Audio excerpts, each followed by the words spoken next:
A paz do Senhor, eu sou o pastor Anderson Nunes, terceiro coordenador da EBD da IADIO e também coordenador do SECOM, Centro de Capacitação e Orientação Ministerial.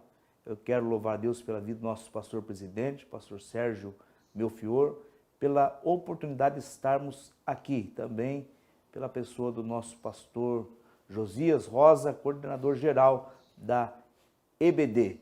Estamos aqui para mais uma pré-aula, hoje lição de número 6, que tem como tema a justiça de Deus. A leitura bíblica em classe está no livro de Ezequiel, capítulo 14, versículo 12 ao 21.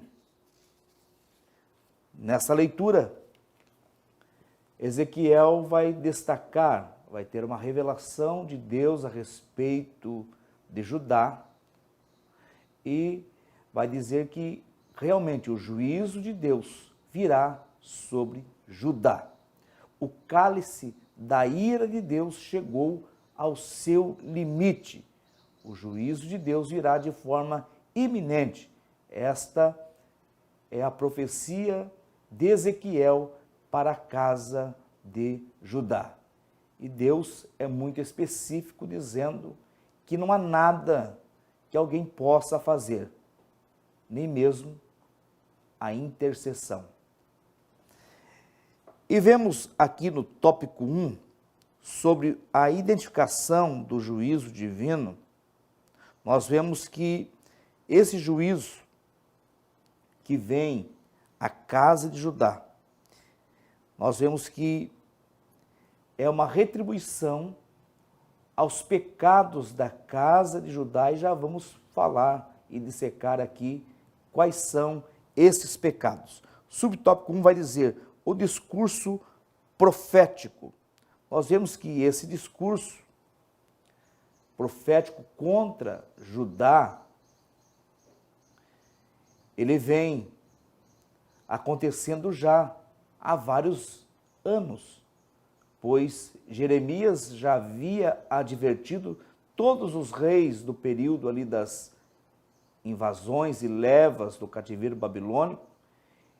Jeremias havia advertido todos, agora Deus levanta mais Ezequiel também advertindo, e eles não ouviram as advertências dos profetas com relação aos seus pecados.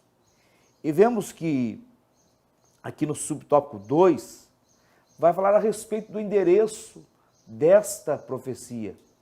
O endereço desta profecia, a priori, é cósmico, é universal, é para todas as terras, mas também, em segundo lugar, ele é específico. Ele pode ser aplicado hoje, nos dias atuais, mas porque ele tem esse endereço, que é cósmico, mas também um endereço específico, que é Judá, o reino do sul, que tinha como capital Jerusalém. Este é o endereço desta profecia e a iminência do juízo de Deus sobre Judá por conta dos seus pecados. Este é o endereço específico, Judá, apesar de ter aqui, como vemos, o comentarista, pastor Ezequias Soares, vai trazer aqui, dizendo que ele vai do genérico ao específico. O genérico porque é realmente o endereço cósmico, universal, serve para todos os tempos e para todos os lugares, e também o endereço específico, que é a casa de Judá. Subtópico 3, descrição dos agentes do juízo. E aqui eu quero destacar 3, que são a espada, pestes e fome. Deus vai falar através de Ezequiel a Judá a respeito desses agentes de juízo vindo de Deus. Primeiro, a espada, que aqui é uma figura de linguagem. A espada quer dizer pelejas, guerras, que Deus traria. E vemos que realmente na história do povo de Israel, tanto no Reino do Norte como no Reino do Sul, a espada sempre estava presente diante das rebeliões do povo a Deus, o adultério espiritual. E é isso que está acontecendo de novo em Judá. Vemos que a espada era realmente sempre usada, reinos se levantavam, eles eram perseguidos, subjugados por conta dos seus pecados. Pestes, as pestes tanto nos animais como nas plantações, e também a fome. E isto não é por acaso, é que o povo deixa de adorar o Deus verdadeiro que criou os céus e a terra e que era responsável pelos nascimentos dos animais e também pelo crescimento das plantações, pelo sucesso das colheitas. Eles deixam de adorar o verdadeiro Deus para adorar os deuses que estão à roda deles, dos povos ao redor deles, e desta feita aqui os deuses daquele povo que está subjugando Judá. E eles atribuem então o sucesso da colheita, o crescimento das plantações, as chuvas a Tamuz, e antes a Baal, que Baal e Tamuz, o culto litúrgico e também até mesmo a imagem era parecida, porque no panteão dos sumérios ele é chamado de Tamuz, mas no panteão dos cananeus chamado de Baal, mas é o mesmo Deus, o mesmo culto, que eles vão estar adorando Tamuz, como vemos em Ezequiel, que eles adoram a Tamuz, choram por Tamuz, e Tamuz, os sumérios diziam que ele trazia a provisão ao povo, ele trazia as chuvas, ele morria por um determinado tempo do ano, por 6 meses, depois ressuscitava em junho e julho, trazendo as chuvas, trazendo sucesso para a plantação e a colheita. Mas sabemos que isso é uma grande mentira, porque é Deus que faz todas essas coisas. Então eles deixam de adorar o Deus verdadeiro para adorar Tamuz, Baal, dentre outros deuses que traria sucesso às guerras e afastariam as pestes. Adorando esses deuses, eles traziam para si estes agentes do juízo divino. Tópico 2. Sobre a petição que Deus não atende. E aqui, o comentarista vai chamar essa petição que Deus não atende de situações hipotéticas. Mas eu creio que não é uma situação hipotética, porque temos aqui 2 exemplos bíblicos, em Jeremias capítulo 15, e também Ezequiel, no texto em que lemos no capítulo 14.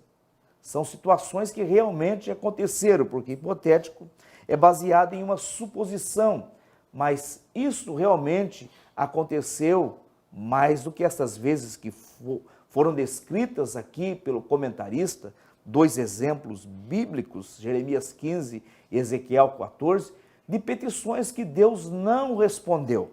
E aqui no subtópico 1, nós vamos ver exemplos de intercessão pelo pecador. Intercessões que foram feitas por homens de Deus e teve o resultado positivo. Deus ouviu a intercessão e mudou o destino da nação. Veja que o comentarista vai dizer, primeiramente, em Gênesis 18, 32, a intercessão de Abraão por Ló, que estava vivendo em uma das cidades de Sodoma e Gomorra, e Deus decide destruir a cidade. E pela intercessão de Abraão, Ló é salvo desta destruição. E vemos também, o comentarista traz outro exemplo em Êxodo, capítulo 32, versículo 11 ao 14, que esse texto vai dizer de quando Moisés está descendo do monte com as tábuas, e Deus já anuncia a Moisés, desce, que o teu povo já se corrompeu. E lá embaixo, eles estavam adorando o bezerro de ouro, e Deus se acende contra o povo. Ele diz, eu vou destruir esse povo. E de ti, Moisés, eu farei outro povo. Foi a proposta de Deus a Moisés. Mas Moisés, com muita sabedoria, intercede pelo povo e diz, Senhor, lembra das tuas promessas a Abraão, Isaque, Jacó. O que os egípcios dirão? Que o Senhor tirou o povo dali para matar nos montes. E Deus, então, não destrói o povo nesta ocasião, mas é uma penalidade, mas não a destruição do povo. E também em Números capítulo 14, o mesmo Moisés. O povo está em Cades Barneia, está próximo da terra prometida, a terra que Deus havia prometido a Abraão, Isaque e Jacó. Era só subir a montanha, mas o povo ali levanta uma rebelião contra Moisés e eles querem levantar um líder para levá-los de volta ao Egito. Sentem saudade dos panelões de carne, do alho, da cebola, do pepino, e realmente entristecem Deus. Se esquece do que Deus fez por eles, que tirou eles da condição de escravos no Egito, agora são homens livres, que irão lutar por uma terra a qual Deus prometera a eles. E mais uma vez Deus se acende contra eles, e mais uma vez Moisés não quer para si a honra, porque Deus fala para ele novamente, de ti, Moisés, eu farei ainda um povo mais forte. Mas Moisés intercede pelo povo, dizendo, não, Senhor, perdoa o povo. O que dirá as nações? Que o Senhor tirou eles com mão forte do Egito e não pôde dar a terra a qual o Senhor prometeu. Então Deus mais uma vez tolera o povo e escuta a intercessão de Moisés. Veio uma pena, eles agora a partir disso irão peregrinar mais 38 anos, porque 40 anos é desde que eles saíram do Egito, então por mais 38 anos eles vão peregrinar no deserto, dando a soma aí de 40 anos até a entrar, possuir a terra. Então vemos que Deus escutou a intercessão de Moisés. E vamos ver também em 1 Samuel capítulo 7, Samuel intercedendo pelo povo e Deus também ouvindo. Então veja que esta situação, que é chamada hipotética, mas eu prefiro chamá-la de uma ocasião incomum ou não convencional, atípica, esse tipo de intercessão que Deus não ouve, e vemos que aqui é específica e tem uma razão para isso, de Deus não ouvir essa intercessão por Judá, que estamos falando da intercessão que não seria ouvida se fosse feita por Judá. Então, nós vemos que há exemplos aqui de intercessões que foram ouvidas pelo povo e Deus ouviu e mudou a sentença do povo. Mas aqui Deus está dizendo que não vai ouvir, não há mais o que seja feito para Deus mudar de ideia com relação a Judá. O juízo de Deus está sobre a nação de Judá. E veja que, aqui no subtópico 2, um castigo inevitável. E por que vem esse castigo? Que Deus vai dizer, nem que intercedam eu não vou ouvir.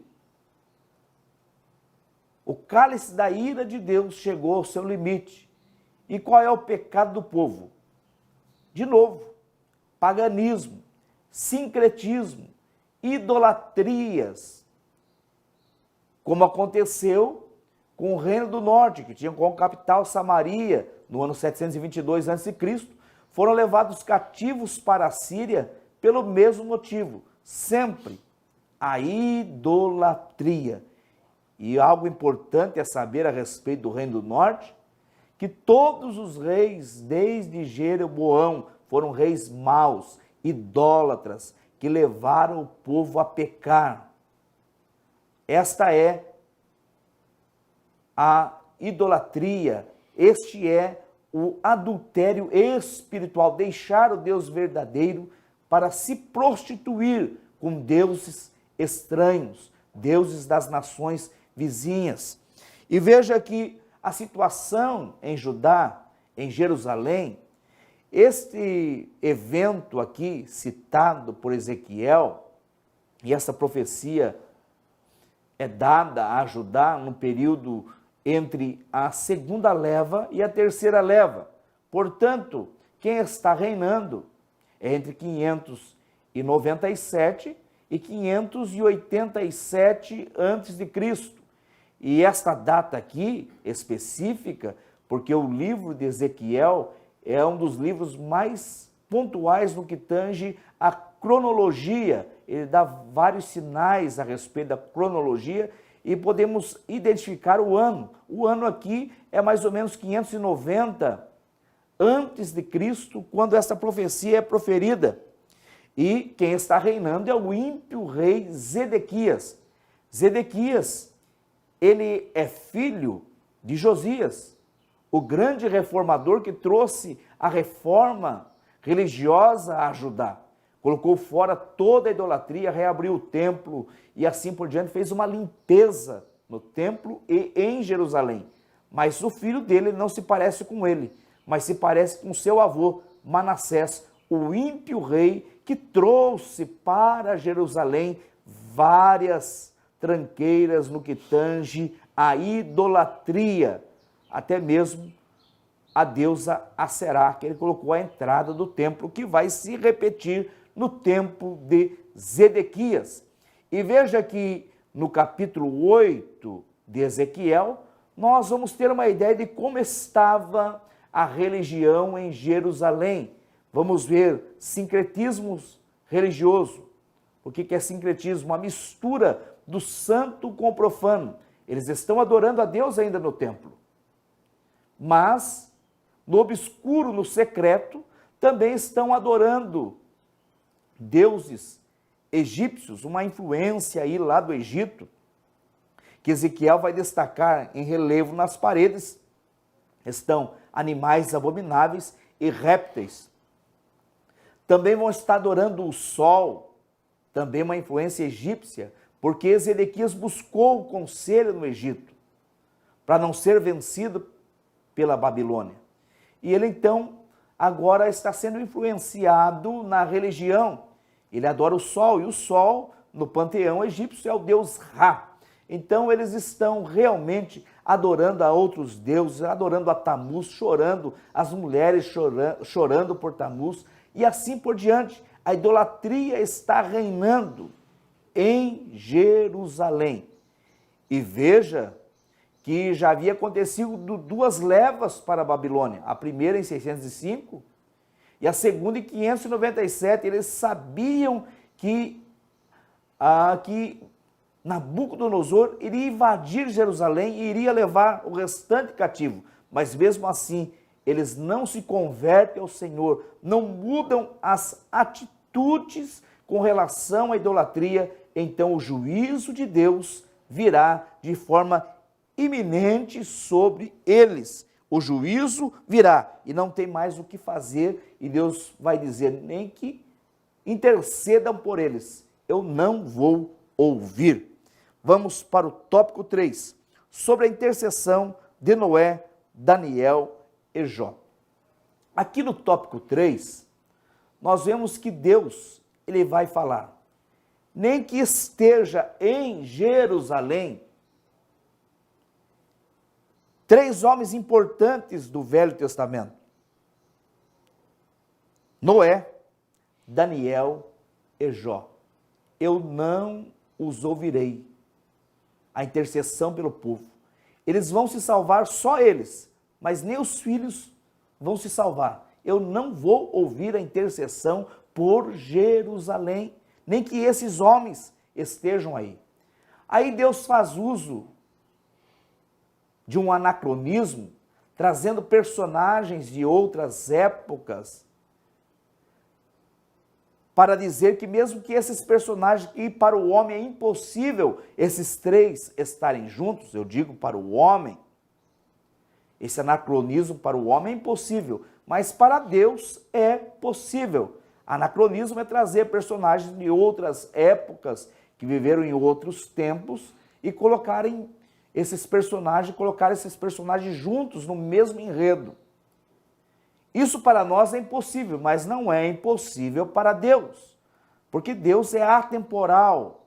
Deus, ele não está fadado ao Cronos, mas o tempo dele é o Kairós. E ele pode fazer isso. Nós vemos em Mateus, no capítulo 17, que Deus faz um anacronismo e traz para a história. Nós sabemos que em Mateus 17, Jesus se transfigura diante dos discípulos da sua roda íntima, Pedro, Tiago e João. Ali estão personagens contemporâneos do ministério de Jesus, Pedro, Tiago e João e Jesus. E vem dois personagens de outra época, que viveram em outra época, Moisés e Elias. Isso é um anacronismo, Deus pode fazer. Para nós é uma hipérbole, Deus dizer, um exagero da expressão, dizer que nem que 3 homens como esse que viveram em épocas diferentes juntos estarem intercedendo, Deus não ouviria a intercessão deles. Então, para Deus é perfeitamente possível, para nós não, mas para ele seria possível, mas nem se isso acontecesse. Deus não ouviria a intercessão por Jerusalém. E aqui vemos que Deus usa exemplos, e não é por acaso. Vamos ver que ele usa primeiro a pessoa de Noé como exemplo de um intercessor por Jerusalém. Noé viveu no período dos primórdios. Ele representa aqui o período pré-diluviano, o povo pré-diluviano. E ele vai dizer, nem se Noé, nós sabemos que Deus destruiu o mundo e poupou ele e a sua casa, mas nem que esse Noé intercedesse por Jerusalém, a sua intercessão não seria ouvida. O segundo caso aqui é Jó. Jó representa o período dos patriarcas. Eu não estou discutindo autoria e nem data a qual o livro de Jó foi escrito. O livro de Jó pertence ao grupo do livros poéticos, essa classificação do Velho Testamento. Ele está inserido ali nos livros poéticos, são textos líricos. E vemos que Jó, apesar de estarmos falando aqui do período que se passa a narrativa do livro de Jó, não estamos discutindo nem a autoria e nem a data que foi escrito, mas a história em si. E o enredo nos leva à época dos patriarcas. Lendo o livro de Jó, vamos ver que aquele enredo acontece realmente na época patriarcal, mesmo que Jó interceda juntamente com Noé por Judá, Deus não ouvirá a intercessão. E Deus vai usar outra figura conhecida, Daniel. Daniel representa os contemporâneos de Ezequiel. Ele vivia na mesma época que Ezequiel, porque são contemporâneos de Ezequiel. Jeremias, que é um pouco mais velho, mas profetizou na mesma época, começou a profetizar antes, mas profetizou também na mesma época que Ezequiel. Daniel, que foi profeta no palácio, e Ezequiel, profeta junto aos cativos que estão ali ao redor do rio Quebar. E Jeremias, como sabemos, estava profetizando lá em Jerusalém para os que ficaram em Jerusalém. E Deus vai usar a figura de Daniel com a pessoa ali contemporânea, um homem justo, que sabemos, lendo o livro de Daniel, que ele orava 3 vezes ao dia por Jerusalém, com o rosto voltado para Jerusalém. Era alguém que intercedia por Jerusalém. E Deus vai usar a figura dele dizendo, se estiver aí juntos, em Jerusalém intercedendo por Judá, Noé, Jó e Daniel, eu não ouvirei. Então, a coisa estava muito grave para Judá. O cálice de Deus, como já falamos, chegou ao seu limite. E vemos que realmente temos que tomar cuidado para que as nossas ações não façam para que Deus não escute a nossa oração. A Bíblia vai dizer, Isaías, no capítulo 59, versículo 2, dizendo: as vossas iniquidades fazem divisão entre vós e Deus, de modo que ele não vos ouve. Então há situações que Deus não ouve. Vemos que Saul foi rejeitado por Deus e falou para Samuel: até quando você vai ter dó de Saul, tendo eu o rejeitado? Então há situações que Deus não ouve por conta do pecado do homem. Quando o homem se converte, se arrepende, Deus sempre está pronto para perdoar. Mas tem casos que o homem, ele vai tão longe no seu pecado, em que Deus não ouve as intercessões por ele. É o que estamos aprendendo nessa lição e temos que tomar cuidado para não cair no mesmo engodo, no mesmo erro, para que as nossas atrocidades não façam com que Deus vire as costas para nós, de modo que não nos ouça. Então vemos que essa lição que nos ensina que há intercessões que não são ouvidas, e é isso que estamos discutindo aqui, não nos pode fazer nos esquecer do que está escrito em Tiago 5:16, que a oração do justo pode muito em seus efeitos. Continue intercedendo, continue orando, continue buscando, porque Deus sempre ouve a nossa oração. Como eu disse no início, isto é um caso incomum, um caso atípico, não convencional, mas porque Judá chegou ao limite do seu pecado, se desviando totalmente de Deus. Eles realmente abandonaram a fé, apostataram da fé, deixaram Deus de lado. Então a sentença veio, o juízo veio. Tomemos cuidado e vamos continuar intercedendo, porque a Bíblia nos ensina assim. Deus abençoe a todos os irmãos, que a sua aula seja uma aula maravilhosa nesse domingo e que Deus venha abençoar a sua vida. Mais uma vez, eu agradeço aqui o nosso pastor presidente, pastor Sérgio Melchior, pela oportunidade, e também pastor Josias Rosa, o coordenador geral da EBD, pela oportunidade de estarmos aqui mais uma vez ensinando a maravilhosa palavra de Deus. Um abraço a todos os ouvintes, a todos aí que estão assistindo através das ferramentas da mídia. Deus abençoe. Um abraço a todos, no nome de Jesus.